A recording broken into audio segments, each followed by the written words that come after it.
जाते ही कॉलेज में मुझे नाम मिल गया बिहारी। रिलेटिव्स आके मेरे मम्मी पापा को बोलते थे, Once you become successful, then people look up to you. Passion जब तक पैसा नहीं लाए, वो पैशन ही रहे तो बेटर है। लेकिन आज की जनरेशन को मधुबनी का मतलब समझ में नहीं आता। हैं गंगा देवी, सीता देवी, उन लोगों को पद्मश्री और मिले। G20 में भी मधुबनी पेंटिंग लेके गए। तो मधुबनी पेंटिंग होती क्या है इसमें? This is one of the most traditional painting है, रामायण के टाइम से जुड़ा हुआ है। I got call from Tata communications. I spent 14 years in Tata communication. That was a one trigger point for मी कि आज के जमाने में बहुत सारे पेंटर्स हैं। How do you see yourself and where do you see yourself in the next coming year? नमस्कार, welcome to a new episode of Dog Diaries. आपने तो सुना होगा ना ये वर्ड संस्कृति, मतलब इंग्लिश में कल्चर। और हमारी संस्कृति आजकल इधर उधर हो रही है क्योंकि लोग इतना ध्यान ही नहीं देते। तो हमारा जो संस्कृति है कैसे हमारे पास आई है? हमारे पूर्वजों से। और उन्होंने कैसे करा है? वो लोग लेके आए हैं थ्रू अ माध्यम ऑफ बहुत सारी चीजें। पेंटिंग्स, कितनी सारी पेंटिंग्स हैं हमारे पास। वर्ली पेंटिंग्स हैं, गॉन पेंटिंग्स हैं, एक्सेट्रा एक्सेट्रा। लेकिन किसी को ये बात पता है कि हमारी जो संस्कृति होती है उसमें सारी चीजें उसमें डिपिक्ट करते हैं पेंटिंग्स में? नहीं पता ना? तो इसीलिए आज हमारे साथ जुड़ी हैं डॉग डायरीज पे एक स्पेशल गेस्ट जो मधुबनी पेंटिंग करती हैं और दुनिया को ये बताना चाहती हैं कि मधुबनी पेंटिंग होता क्या है और ये क्या डिपिक्ट करती है हमारी संस्कृति को और इस दुनिया में इसकी इम्पोर्टेंस क्या है। So without wasting any time, let me bring Smriti to our show, who is a expert in Madhubani. Namaste Smriti, welcome to Dog Diaries. Thank you Preeti, thank you for giving me this opportunity. Yes, so आप तो मधुबनी के expert हैं, right? अब सबसे पहले बड़े बड़े words हैं मधुबनी, और हमको तो समझ में आता है क्योंकि हम थोड़े ओल्ड फैशन हैं। लेकिन आज की जनरेशन को मधुबनी का मतलब समझ में नहीं आता। तो मधुबनी पेंटिंग होती क्या है स्मृति? सो मैं बेसिक से बताती हूँ। मधुबनी नाम में ही मतलब है, मधु मतलब हनी, बनी मतलब फॉरेस्ट। सो ये मधुबनी पेंटिंग फॉर्म स्टार्ट हुआ रामायण के टाइम से। जब राम जी और सीता जी का स्वयंवर हो रहा था, तब राजा जनक ने एक पेंटर को बुलाया and he asked that painter to portrait entire ceremony as a painting. And ये पेंटिंग तब से स्टार्ट हुआ। एंड बेसिकली अगर आप मधुबनी पेंटिंग देखोगे तो it is just with the help of lines, shapes and borders, वो ज़्यादा इम्पॉर्टेंट होते हैं। तो this is one of the most traditional painting and जो हमारी संस्कृति से जुड़ा हुआ है, रामायण के टाइम से जुड़ा हुआ है। तो आप जो अब बता रही हैं मुझे मधुबनी पेंटिंग जो है, तो ये मधुबनी पेंटिंग मतलब रामायण के टाइम से है कि उसके पहले भी होता था लेकिन पता हमें चला रामायण के टाइम से? हमें पता चला रामायण के टाइम से, जब उस पेंटर ने सेरेमनी को पूरा विदाई से लेके, आपको स्वयंवर था, विदाई थी, हर चीज़ को उन्होंने पेंटिंग के फॉर्म में बनाया, तब से वो पता चला कि वो मधुबनी है। अग्री। तो ये नाम कैसे पड़ा? मतलब कुछ और भी बोल सकते थे लेकिन उन्होंने मधुबनी क्यों बोला? कुछ स्पेशल मीनिंग होता है? यस, बिल्कुल। 1960 में आफ्टर अर्थक्वेक ये पेंटिंग्स, जब विलियम जे आर्चर ने उनको एज अ ब्रिटिशर्स, जब वो डिगिंग वर्क चल रही थी तब उन्हें मिला, एंड ही फाउंड कि this is one of the most ancient painting. वहाँ से उन्होंने प्रमोशन स्टार्ट किया। बिहार में एक जगह है मधुबनी करके, हाँ। तो वहाँ के लोगों ने इस फॉर्म को अडॉप्ट किया। तो ये वहाँ मिली थी या ये वहीं पे आपको मिली थी इसीलिए नाम और उनका वो मधुबनी मधुबनी हुआ। एंड उस गांव में आप देखोगे हर घर के लोग आर्टिस्ट हैं। और एक और स्पेशलिटी बता देती हूँ, मधुबनी पेंटिंग में जो कलर्स यूज होते हैं वो सारे नेचुरल्स होते हैं। वो आपको लीव से, फ्लावर से, काऊ डंग, मड से, उनसे, नो आर्टिफिशियल पेंट्स। और वो आपको ब्रशेस भी बनाते थे उस टाइम, तो वुड को कट करके एंड उसको ब्रश की तरह यूज करते थे, और बुश को एज अ ब्रश यूज करते थे। चलिए, मधुबनी तो 1960 से डेटेड है। यस, है ना? आप कब से डेटेड है मधुबनी के साथ? मैं भी बिहार से हूँ। अच्छा। मधुबनी बचपन से देखा है, बट 16 to 17 ईयर से मैंने इस फॉर्म को अडॉप्ट किया। नहीं, आपने देखा कब है? बचपन से? बचपन से देखा है। तो उसकी जर्नी हम कवर करते हैं कि आप लेकिन मजे की बात तो ये है कि you are not only a painter, Yes. you are a corporate employee also. Yes. So we'll touch a base upon that. So let's take you back to your childhood. Yeah. अभी मधुबनी के साथ ही आपको एसोसिएट करते हैं, ठीक है? तो आप कहाँ पैदा हुई, कैसे पली बड़ी, और मधुबनी आपकी जिंदगी में कैसे अंदर आई? So मैं बिहार में एक स्मॉल टाउन है Arrah, that is my birth place. वहाँ मैं, मेरे फादर, मदर एंड मेरा छोटा भाई बहुत वहाँ पे टाइम बिताया, because that was my birth place. My father was in railways, my mom is home maker, and plus she have done lot of jobs also. So वहाँ से जर्नी स्टार्ट हुई. My father is my like strength. घर and में my, एक second रोक रही हूँ, अकेली बेटी है आप घर में? मेरा भाई एक छोटा, अच्छा, मैं एक अकेली बेटी है, बहन, बेटी ओके, अकेली हूँ, भाई है छोटा. And my mother is my really inspiration, because उन्होंने ही मेरे अंदर ये पैशन क्रिएट किया. हर समर कैंप में, because there was not much opportunity in that small town, तो वो मुझे हर समर कैंप में डालती थी. कहीं कुछ paintings classes, even I have done these zari work, I have done lot of paintings. तो आपको शौक था पेंटिंग का बचपन यस, से? क्योंकि मेरी मम्मा को भी मैंने देखा, वो भी क्लासेस ज्वाइन करती थी अलोंग विथ मी. तो बचपन से पढ़ाई ज्यादा अच्छी लगी थी कि पेंटिंग ज्यादा अच्छी लगी थी? दोनों दोनों दोनों तो साथ आपने लेके कुछ चले. सोचा था, जैसे आपने, जब आपकी मम्मी ने इंट्रोड्यूस कराया आपको अपने बिल्कुल. मधुबनी से, राइट? हम्म. और आप देखती होंगे अपने यस. अपने जो टाउन में रहते थे ना आप लोग? यस. हाँ, तो वहाँ देखते होंगे लोग, तो घर के बाहर भी मधुबनी पेंटिंग करते होंगे वो लोग? वो आप मधुबनी जाओगे तो वहाँ हर घर के बाहर आपको वो वॉल पे मधुबनी हाँ, पेंटिंग मुझे दिखेंगे. याद है, मेरे को देखा था, मैंने पिक्चर्स में देखा है. इवन So, अभी एयरपोर्ट, जो नया एयरपोर्ट बना है, यू कैन सी वो एंटायर एयरपोर्ट पे उन्होंने मधुबनी पेंटिंग्स बनाए गए हैं. right. So when you said that your mom introduced you to Madhubani, हाँ. तो उस टाइम आपके दिमाग में क्या चल रहा था कि मुझे आर्टिस्ट बनना है, या मुझे ये एक मैं हॉबी जैसा ट्राई करूंगी? एक्चुअली मुझे डॉक्टर बनना था, but ah, painting was my passion. क्यों मैं डॉक्टर जहाँ भी बनना था? जाती थी वो हाँ, पेंटिंग किट लेके ही जाती थी, बट डॉक्टर बनना, उसके पीछे भी एक स्टोरी है. बताइए. So my grandfather was MBBS doctor. Okay. तो उनके बाद my father was very aspired to become a doctor, but बहुत सारी रिस्पॉन्सिबिलिटीज होने की वजह से उन्होंने स्टडीज़ नहीं कंप्लीट कर पाए, और वो रेलवेज में ज्वाइन किया. सो जब मेरे पापा मेडिकल नहीं कर पाए and he join railways, then when I came to this family, जब मेरा बर्थ हुआ, मेरे दादाजी ने वो बचपन से ही मुझे वो आशीर्वाद देते थे कि डॉक्टर बनो, और उस दिन से मेरे अंदर वो आया कि मुझे डॉक्टर बनना है. उनके बाद my father, they are 5 brothers, लेकिन उन लोगों में से किसी को वो अपॉर्चुनिटी नहीं और वो पैशन नहीं था डॉक्टर का, तो जो मेरे फादर में था. But he started studying MBBS, but due to some responsibilities and family issues and all, he dropped. तो Okay. उसके बाद he joined railways. जब मेरा बर्थ हुआ तो वो दादाजी मुझे रोज वही आशीर्वाद देते थे, डॉक्टर बनो, डॉक्टर बनो. अच्छा, बचपन एंड से सुन बचपन सुन के. से वो हुआ, मुझे डॉक्टर बनना है.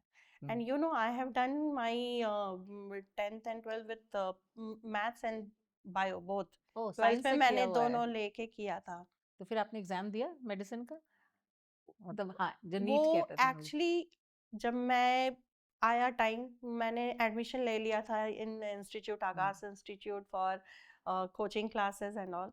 लेकिन बीटेक के लिए भी काफ़ी जगह मैंने एग्ज़ाम दिए थे, not IITs and all, but यहाँ पे था Motilal Nehru, that was UP tech university. Right. तो वहाँ से मुझे रैंकिंग मिल गई एंड फ्री सीट मिल गया. सो देन विल फैमिली ने डिस्कस बोला, दैट. एक सेकंड, अभी मैं आपको वापस वहीं ले जा रही हूँ. अभी हम बड़े नहीं हुए, या अभी आप या बहुत बड़े हो चले गए आगे.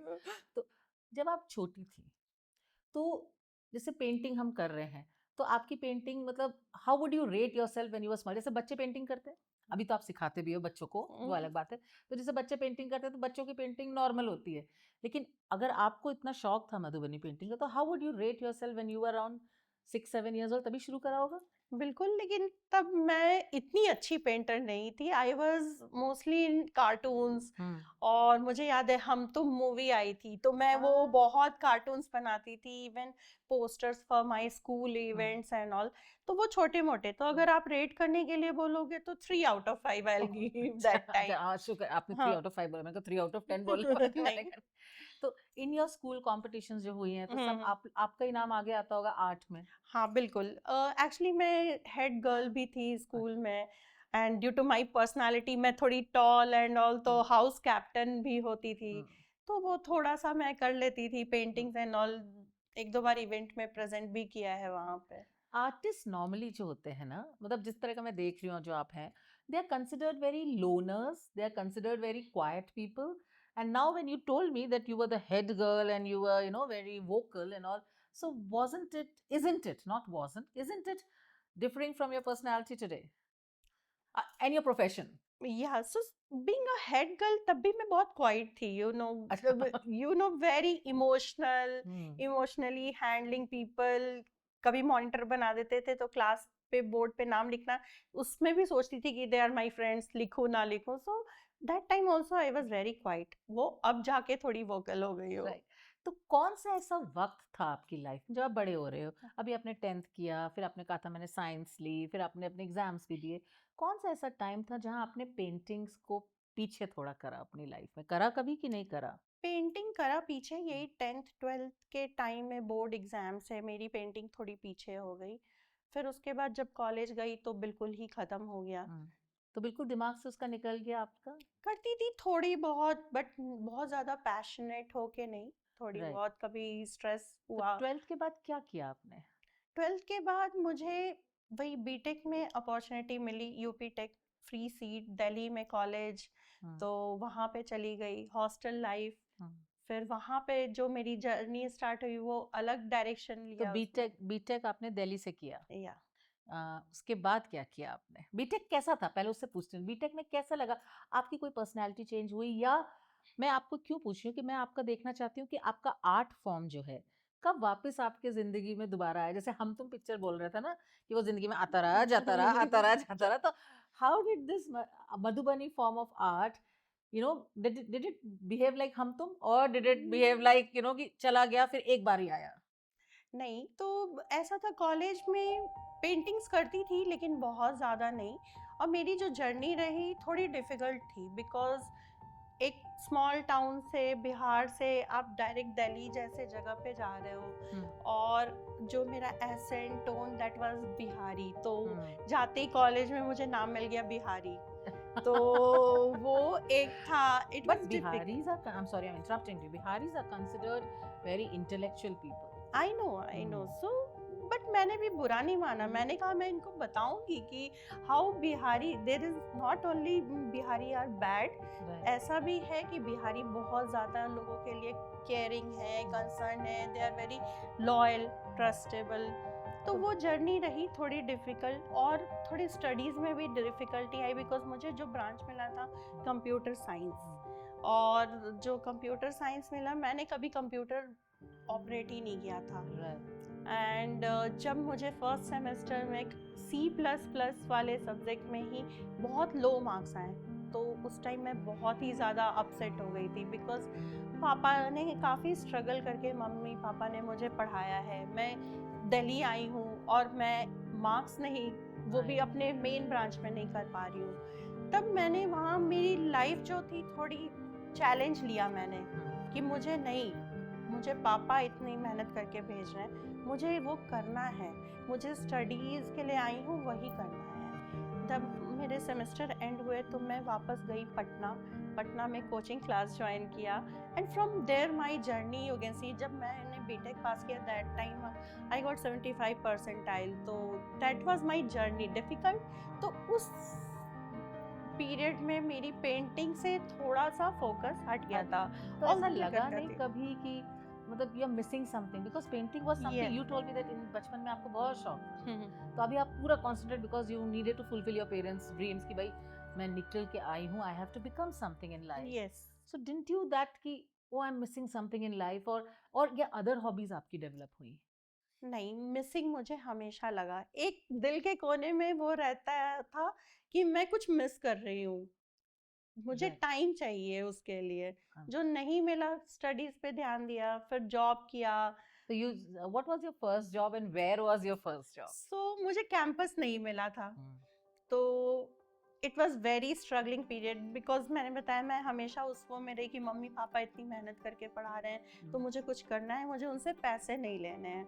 Then I joined Airtel call centre for 2 months, night shift करती थी, because that time call centre was giving good salary. Right. तो आई रिमेम्बर किस साल की बात कर रही हैं आप?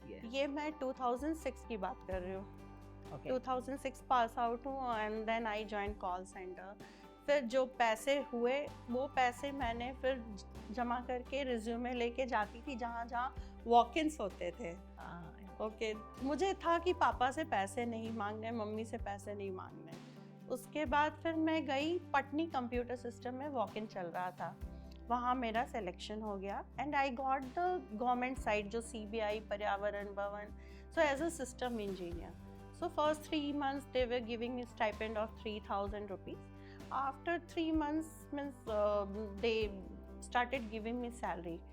But good luck, I got call from Tata Communications and then TCS. It is TCL, Tata Communications Limited, जो पहले आपका विदेश संचार निगम लिमिटेड। कितने साल कॉलेज के बाद की बात बता रहे हो? ये जस्ट नेक्स्ट ईयर की बात बता रही हूँ, 2000। तो उसके बाद जब आपने मतलब जो फुल टाइम जो आपको जो जॉब सबसे अच्छा लगा वो TCL वाला लगा, टाटा कम्युनिकेशन, और उसके बाद आपकी ग्रोथ हुई कॉर्पोरेट में? Yes, I spent 14 years in Tata Communication. My God. And Infosys And you is grew my there. second company. And you grew there. I grew there. तो मतलब the company must be so good. Yes, very good. फिर से मेरा question है, मधुबनी कहाँ चली गई? So Madhubani उस पीरियड में बता रही हूँ जब मैं जॉब स्टार्ट किया था, I started कुछ करती थी, अकेले रहती थी अपने छोटे भाई के साथ, एंड मुझे टाइम मिल जाता था जॉब के बाद आके खाना बना के, एंड देन बहुत टाइम रहता था। Then I started drawing something in Madhubani. ऐसा दिमाग में नहीं आया कि मैं पेंटिंग बनाऊं? Because see when we are in that age group, ठीक है ना स्मृति, तो उसमें हम क्या करते हैं कि वी ट्राई टू से कि हमको अपना खर्चा निकालना है, हम बाहर रह रहे हैं घर के, we don't want to take money from our parents, so ऐसा नहीं लगा मैं पेंटिंग करके let me sell my paintings? वो थॉट कभी आया नहीं मेरे दिमाग में कि तो क्यों पेंटिंग से आपके बिजनेस। लिए क्या था, क्या है पेंटिंग, इस क्या था पेंटिंग उस टाइम और आज क्या है वो तो हम बाद में बात करते हैं। मेरे लिए अभी पेंटिंग पर्पस है, Madhubani painting is the purpose for me to let this generation know about this traditional वो painting. तो अभी की बात आप बता अभी रहे की बता हैं, उस टाइम आप बताइए। it was a stress buster.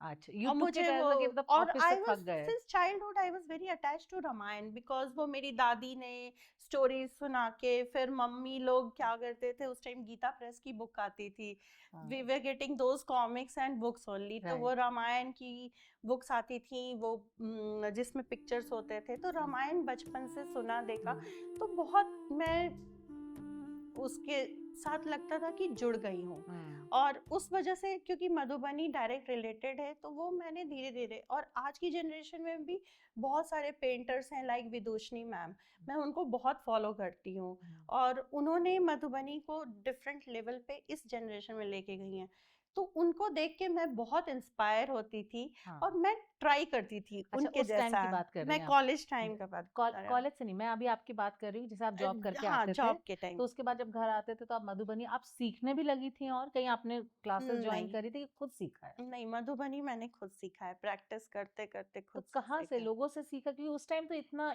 हमारा सोशल मीडिया प्रेवलेंट नहीं था, और इतना गूगल में भी इंफॉर्मेशन नहीं थी, क्योंकि अब तो आप कुछ भी टाइप करो how to learn Madhubani painting, आपको यूट्यूब में 50 आपके पास आ जाएंगे। तो लेकिन उस टाइम आपने कैसे सीखी?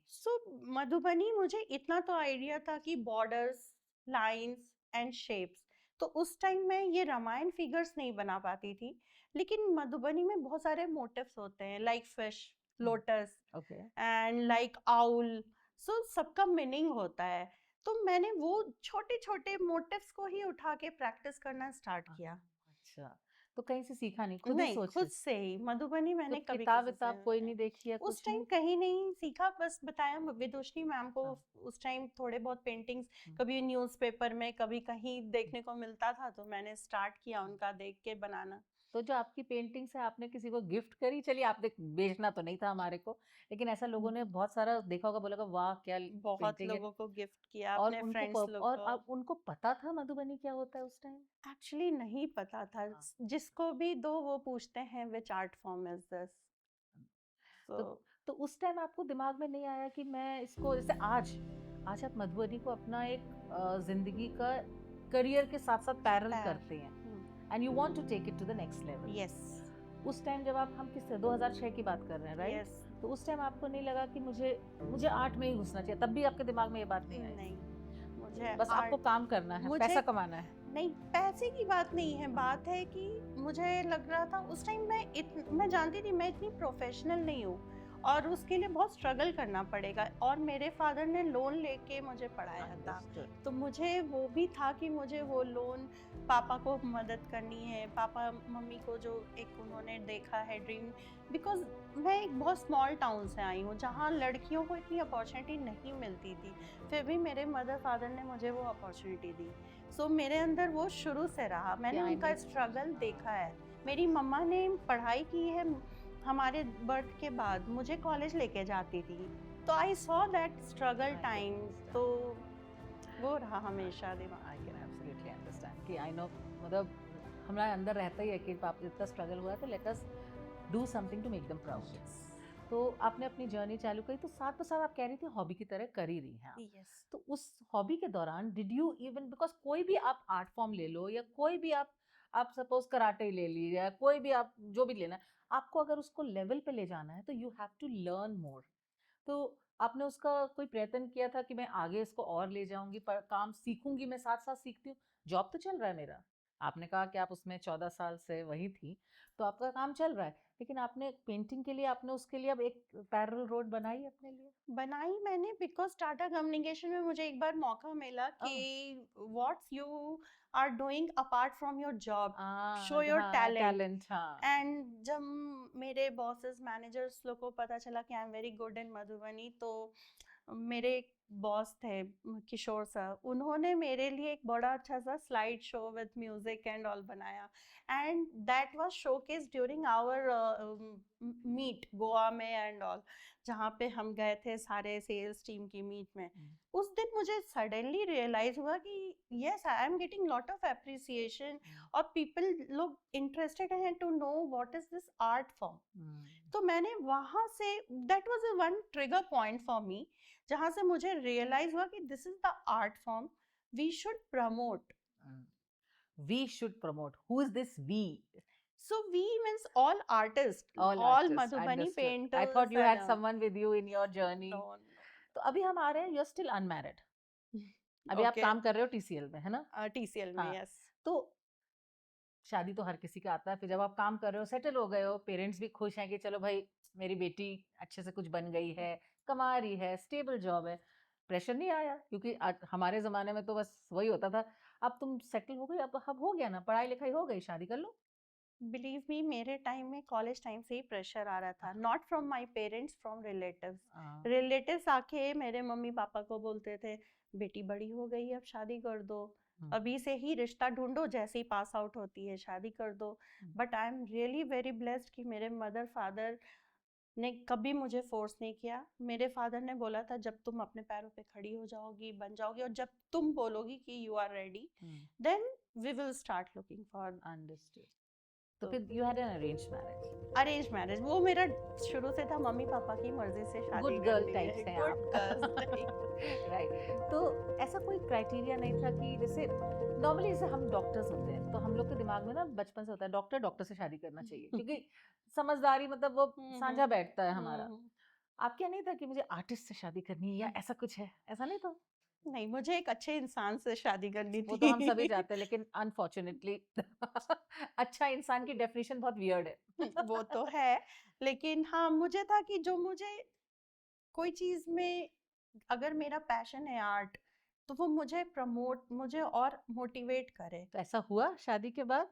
ऐसा हुआ, मेरे हस्बैंड मुझे बहुत मोटिवेट करते हैं, ओह बहुत वाओ, हेल्प करते हैं, एग्जीबिशंस जाती हूँ तो वो लेके जाते हैं। so he's तो always standing by your yes side. Yes and मतलब जैसे शादी करते तो आपको इतनी फ्रीडम थी शादी के पहले कि अपनी मर्जी से आप पेंटिंग सीख रही हैं, कर रही हैं, क्या वही फ्रीडम शादी के बाद थी कि थोड़ी कम हुई?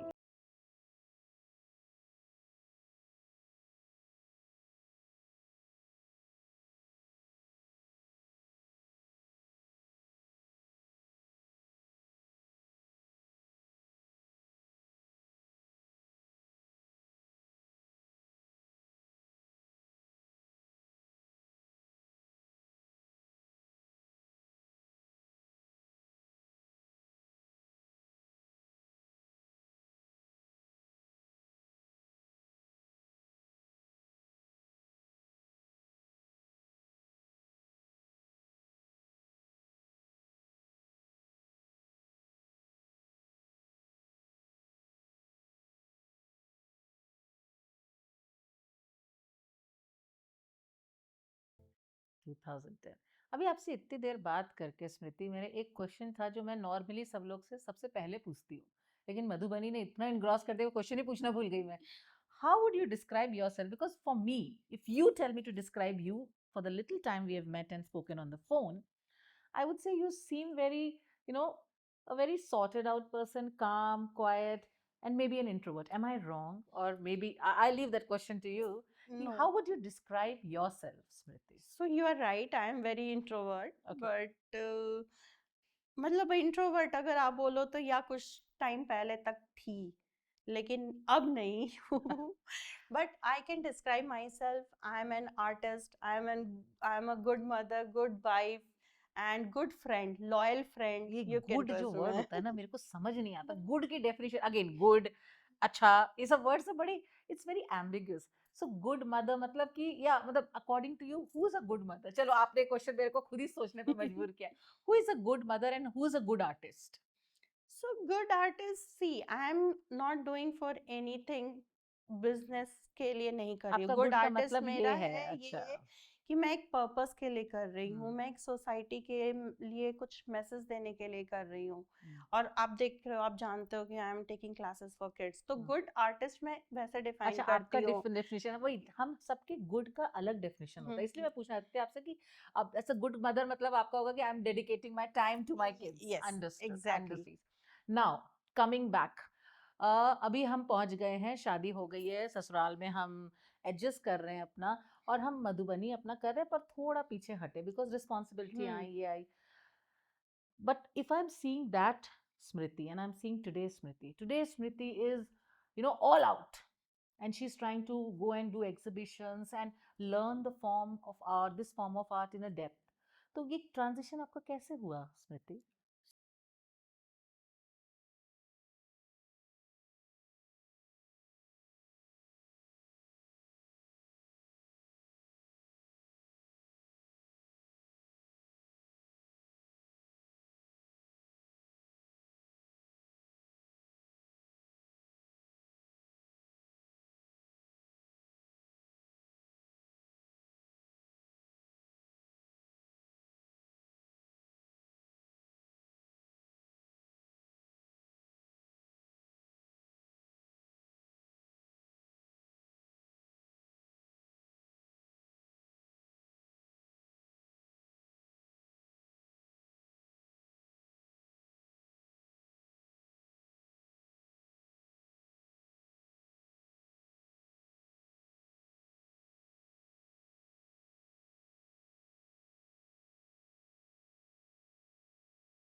सीरीज। राइट। तो अभी जब आपने स्टार्ट किया तो आपको क्या हर्डल्स आए थे इसमें करने में? मतलब hurdles in hurdles not as घर के हर्डल्स, पेंटिंग के क्या हर्डल्स आए थे? जैसे होता है ना कि मुझे समझ नहीं आ रही है पेंटिंग की आगे कैसे बनाऊं, जैसे होता है ना वो हर्डल्स। मतलब मैं तो एज अ लेमैन बोल रही हूँ, आप पेंटर जैसे अगर आप आर्टिस्ट हो तो आपको कुछ दिमाग में आया होगा कि मैं करना ये चाहती हूँ पर मैं ये हो नहीं रहा है मुझसे। हाँ, ऐसा होता कुछ था। हुआ था?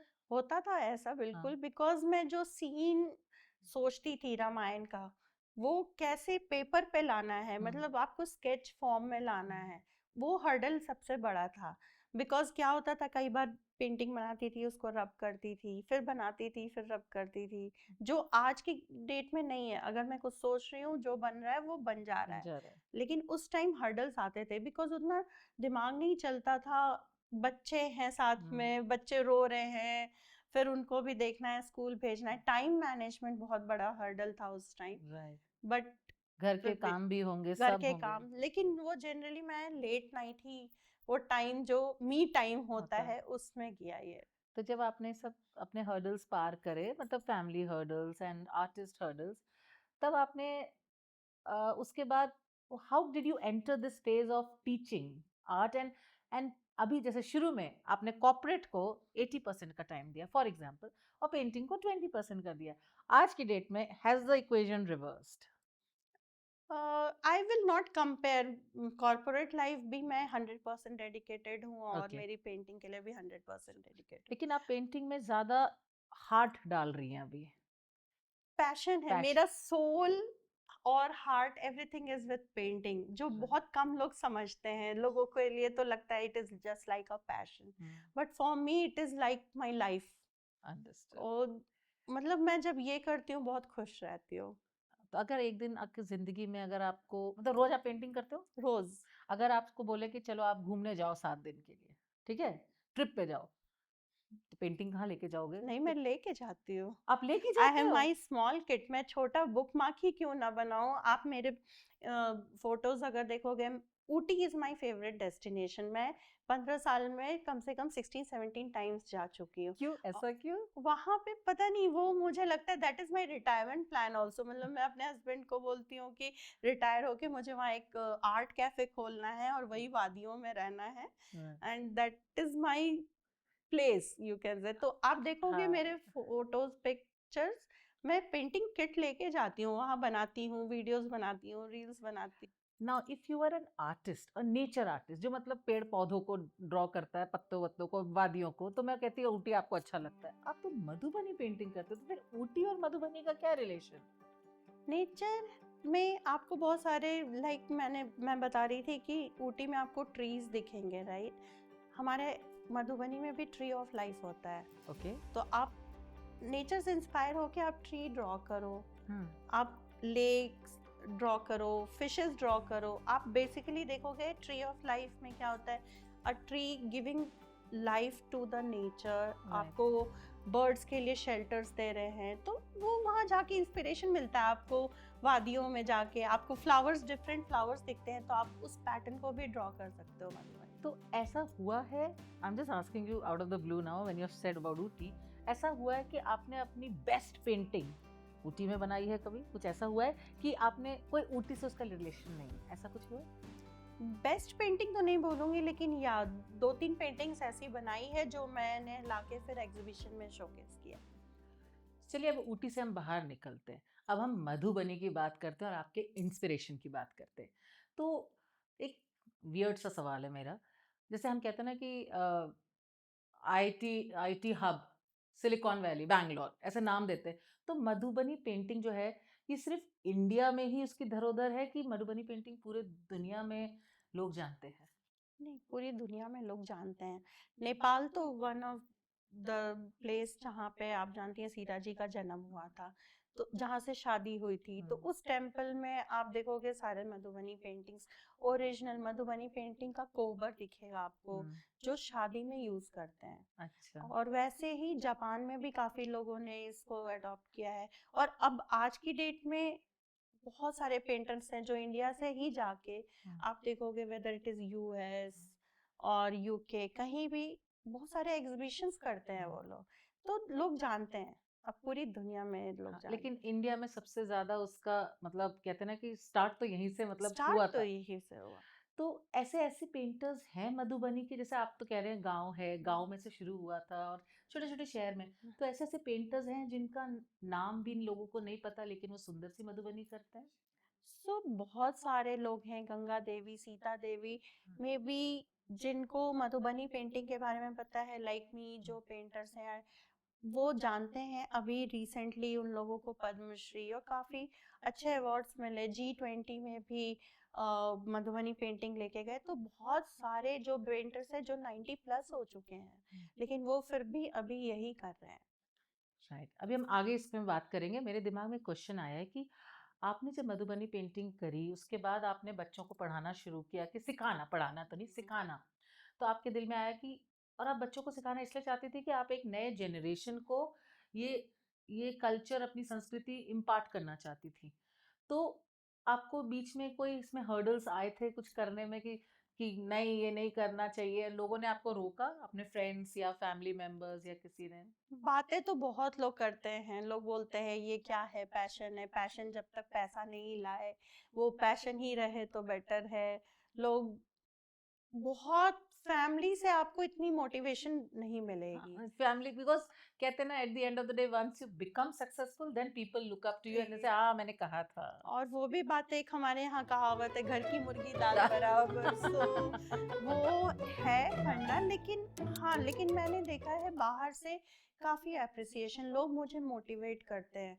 और आई एम ब्लेस्ड कि मेरे आसपास ऐसे लोग हैं जो मुझे हमेशा, उन्होंने मोटिवेट ही किया है। चाहे वो फ्रेंड्स हों या कुछ रिलेटिव्स हैं या फिर मेरे मदर फादर, मेरे husband, they are very very motivating. Motivating और मुझे बहुत सपोर्ट करते हैं। मेरी मॉम बहुत सपोर्ट करती हैं। इंसान को actually you know they require a push from the back कि yes whatever you are doing keep doing. Yes. So and जब लोगों ने आपसे बोला होगा कि यू नो करो, तुम टेंशन मत लो, किसी ने आपसे ये बोला कि why don't you sell it, ये पूछा किसी ने आपसे? ये बोला, काफी लोगों ने हाँ, बोला, लेकिन हाँ। उस टाइम मेरे दिमाग में बिल्कुल ही नहीं रहता था कि मुझे सेल करना है। मुझे याद है मैंने स्टार्ट किया था जब मेरे फ्रेंड्स लोगों ने कहा कि हमारे अपार्टमेंट में एक वो फ्ली मार्केट सा लग रहा है, मैं तुम्हें स्टॉल दिला देती हूँ, तुम वहाँ पे अपनी पेंटिंग्स शोकेस करो।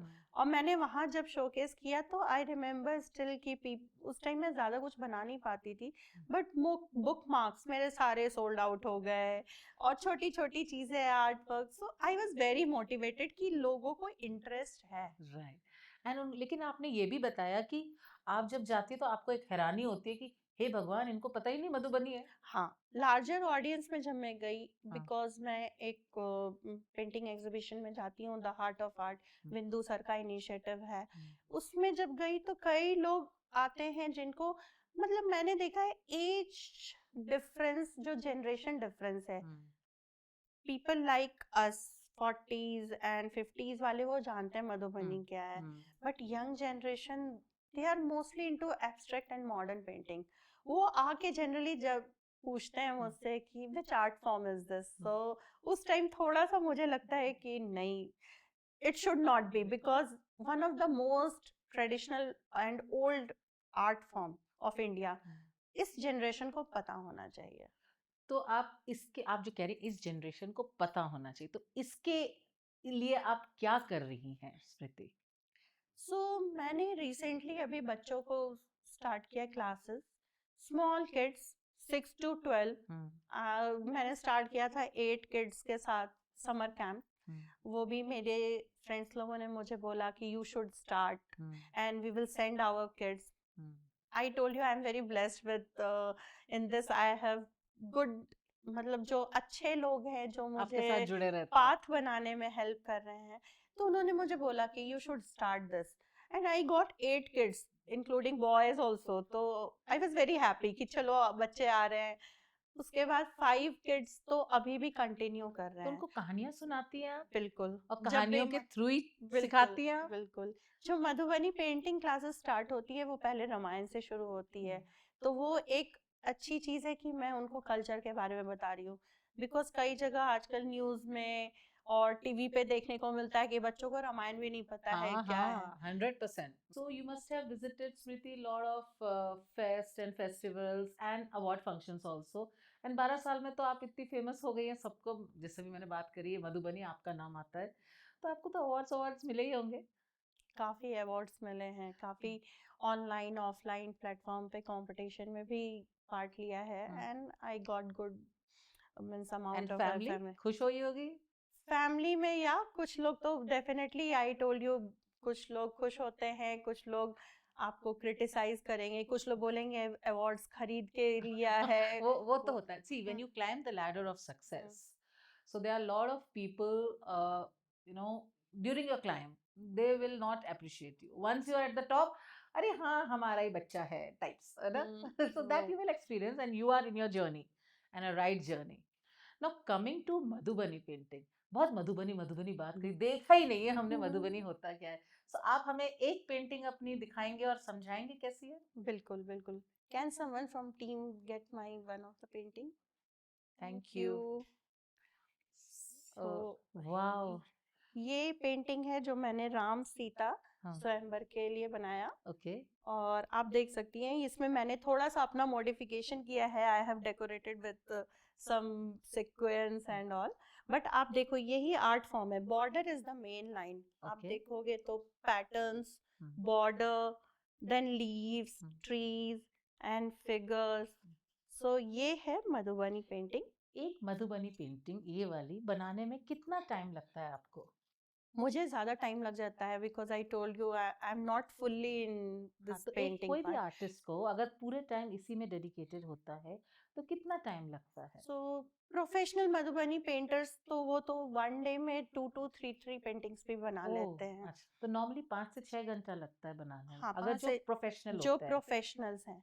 And I am not considering my self as a hmm. Professional, because मैं नेचुरल कलर्स नहीं यूज कर पाती हूँ. Hmm. Being in a city we are not getting that opportunity of कौन मटेरियल्स. से कलर्स आप use करते हो? मैं एक्रेलिक पेंट्स यूज करती हूँ. एक्रेलिक पेंट्स यूज करते हो. अच्छा. तो आपको लगता है कि अगर नेचुरल करेंगे तो इस पेंटिंग को जो दिखाया था इसका और भी निखर और के इफेक्ट आएगा? आएगा. आप देखोगे तो this is like a fusion जो मैं कर पा रही हूँ. ये ओरिजिनल मधुबनी पेंटिंग नहीं है. और आप अगर गूगल करके देखोगे सीता देवी, गंगा देवी, और अभी आज के ज़माने में बहुत सारे पेंटर्स हैं जो बना रहे हैं, मधुबनी से हैं वो लोग, और वो लोग नेचुरल कलर्स ही यूज़ कर रहे हैं. राइट. तो आपने बात करी फ्यूजन की, अभी मेरे दिमाग में क्वेश्चन आया कि मैंने बहुत सारी जगह देखा, इंस्टा रील्स देखते हैं और बहुत आता रहता है कि आधी मधुबनी पेंटिंग होती है, आधी एब्स्ट्रैक्ट होती है, तो उसके बारे में आपके क्या विचार हैं? So what I believe, artist के लिए it is like a freedom of expression, right. वो जैसे करना चाहें, but I am not into this. मैं वो वैसा फ्यूजन नहीं कर पाती हूँ. But it's up to the artist how they are taking it further.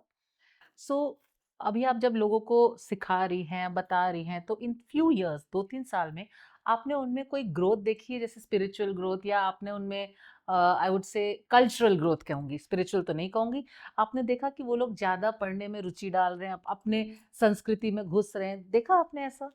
देखा है, ऐसे लोग काफ़ी हैं. लोग इंस्पायर होके काफ़ी, लाइक बच्चों को मैं स्पेशली देख रही हूँ वेरी क्लोजली. नहीं मतलब तो उतने 2 साल में जैसे आपने पढ़ाना शुरू किया और उसके बाद भी 2-3 साल आप देख रही हैं, तो आपको लगा कि उनको कुछ दे रही हैं आप संस्कृति? बिल्कुल बिल्कुल, वो दिख रहा है मुझे. काफ़ी लोग इंटरेस्टेड हैं, काफ़ी लोग बना रहे हैं, मुझे शेयर करते हैं कि अच्छा. कैसा बना है. और लोग वो कल्चर, क्योंकि वो रामायण के बारे में जानने लगे हैं थोड़ा. मैंने जैसा बताया, आप थोड़ा सा देवी माँ का 9 जिस पे अभी मैं काम कर रही हूँ, वैसे आप बहुत सारी चीज़ें बना सकते हो. मैंने बताया बहुत सारे मोटिव्स होते हैं मधुबनी में. फिश है, fish is for good luck. Tree हो गया, that is for strength. Life and like lotus, purity. Pigeon is for love, peacock is for love and good luck. तो ऐसे बहुत सारे मोटिव्स हैं, तो बहुत चीज़ें बनती हैं, सिर्फ रामायण से ही नहीं related. Understood. What advice, Smriti, would you like to give to artists of your age group और आपसे छोटे जो different आर्ट फॉर्म्स कर रहे हैं, मधुबनी नहीं कर रहे हैं, different आर्ट फॉर्म्स कर रहे हैं, उनको क्या एडवाइस देना चाहोगे आप? मैं बस उनको ये बोलना चाहूँगी, अपना पैशन कभी मत छोड़ना. कभी भी ये हमें एक्सक्यूज नहीं देना है कि टाइम नहीं मिल रहा है। आप थोड़ा ही सही लेकिन ज़रूर बनाओ। थोड़ी देर के लिए ही ब्रश उठाओ, पेंसिल उठाओ, जिस आर्ट फॉर्म में भी हो, लेकिन उसको कंटिन्यू रखो, बिकॉज आगे जाके ये आपको एक एज अ स्ट्रेस बस्टर भी यूज़ कर सकते हो। अगर आप बिजनेस के लिए नहीं देख रहे हो, मे बी लाइक मेरा एक पर्पस है, उस पर्पस के लिए भी आप कर सकते हो, लेकिन आप कभी अपने पैशन को छोड़ना मत। और मैं अब ये जो क्वेश्चन पूछ रही हूँ वो आपके रिलेटेड और आपकी पेंटिंग के लिए, where do you see yourself, not as a corporate Smriti but as an artist Smriti? How do you see yourself and where do you see yourself in the next coming years? So in next coming years I want to open my one center, जो जहाँ पे सिर्फ ये as a awareness और with art, Madhubani art मैं इस generation के लिए करना चाहती हूँ। और मुझे एक है कि मैंने पहले भी बताया, ऊटी में एक आर्ट कैफ़े खोलना चाहती हूँ। So I want to see my self as a dedicated after retirement, because मैंने ऐसे बहुत सारे आर्टिस्ट से मिली हूँ जो अंकल लोग रिटायर हो चुके हैं एयरफोर्स से और अपने गवर्नमेंट जॉब से, but still they are continuing. तो मैं भी अपना रिटायरमेंट वेस्ट नहीं करना चाहती। I want to utilise purpose, और मैं नहीं चाहती कि मैं किसी की लाइफ में, अपने बच्चों की लाइफ में डॉल इंटरफेयर करूँ। अपने को बस बिजी रखना है, and this is the something जो मेरे लिए अभी वो पर्पस है। Wow, very nice and very motivating. एक लास्ट क्वेश्चन है जो मुझे दिमाग में आ रहा है। आप कह रहे हैं रिटायरमेंट में आप आर्ट करना चाहते हैं, तो अभी क्यों नहीं आप आर्ट को फुल टाइम करना चाहते हैं? नहीं, रिटायरमेंट में मैं बता रही हूँ बिकॉज मेरे पास टाइम रहेगा। अभी मेरे पास इतना ज़्यादा टाइम नहीं मिल पा रहा है due to corporate world also, because मैं वहाँ भी अपना 100% देती हूँ। मैं उसको भी बीच में नहीं छोड़ना चाहती। मैंने शायद बताया नहीं, I am a cyber security professional, तो वो भी मेरा एक इंटरेस्ट फील्ड है।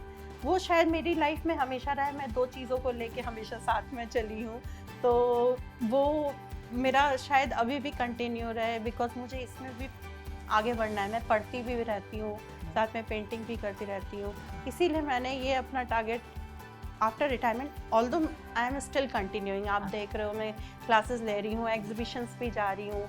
इवन मेरी जो नई कंपनी इन्फोसिस है, every year since 3 years in a row I am participating in their art exhibition also. Right. So amazing Smriti, amazing.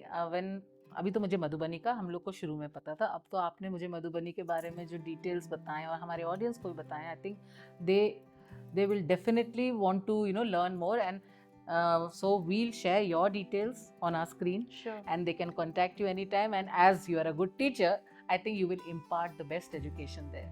Thank you so much for giving me this platform. आप मेरी journey में साथ दे रहे हो, ये मेरे लिए बहुत बड़ी अपॉर्चुनिटी है, और आपके थ्रू अवेयरनेस हो, इससे बड़ी बात और नहीं हो सकती। डेफिनेटली हमारा कल्चर, हमारी संस्कृति आगे बढ़े, और यही है, अगर आगे बढ़े तो उसमें if dog diaries can be a part of it, we are humbled and we would love to support you in your journey. जब भी हमारे कोई शो पे आता है, हमारे लिए वो हमारा हीरो होता है और हमारी इंस्पिरेशन होती है। A very small gift, token of appreciation from our side, that is, you are doing a great work, and I would want you to continue your work and inspire people like this.